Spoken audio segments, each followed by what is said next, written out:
ప్రయాణికుల భద్రతను పెంచే దిశగా తెలంగాణ రాష్ట్ర రోడ్డు రవాణా సంస్థ కీలక అడుగు వేసింది. బస్సులో భరోసా పేరుతో సరికొత్త కార్యక్రమానికి శ్రీకారం చుట్టింది.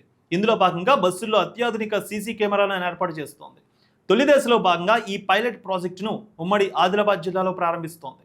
ఈ పైలట్ ప్రాజెక్ట్ కింద ఆదిలాబాద్ రీజన్లోని 175 బస్సుల్లో హైటెక్ నిఘా కెమెరాలు అమర్చారు. ఇప్పటికే పోలీస్ శాఖ సమన్వయంతో అమలవుతున్న ఈ పథకం ద్వారా బస్సుల్లోని దృశ్యాలను ఆర్టీసీ కంట్రోల్ రూమ్ నుంచి నిరంతరం పర్యవేక్షణ జరుగుతుంది.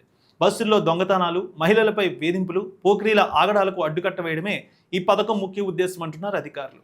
ముఖ్యంగా రాత్రి వేళల్లో ఒంటరిగా ప్రయాణించే మహిళలు, వృద్ధులకు ఈ వ్యవస్థ భరోసా కల్పించనుంది. ఇక మహిళలు, విద్యార్థుల రక్షణకు ఈ కెమెరాలు ఒక రక్షణ కవచంలా పనిచేస్తాయి. ఈ కెమెరాల ఏర్పాటుతో ప్రయాణికుల భద్రత పెరగడంతో పాటు సిబ్బంది పనితీరులో జవాబుదారీతనం కూడా మెరుగుపడుతుందని ఆశాభావం వ్యక్తం చేశారు. ఈ పైలట్ ప్రాజెక్ట్ ఫలితాలను సమీక్షించి త్వరలోనే రాష్ట్ర వ్యాప్తంగా అన్ని ఆర్టీసీ బస్సుల్లో సీసీ కెమెరాలు ఏర్పాటు చేసేందుకు ప్రణాళికలు సిద్ధం చేస్తున్నట్టు అధికారులు ఇప్పటికే వెల్లడించారు.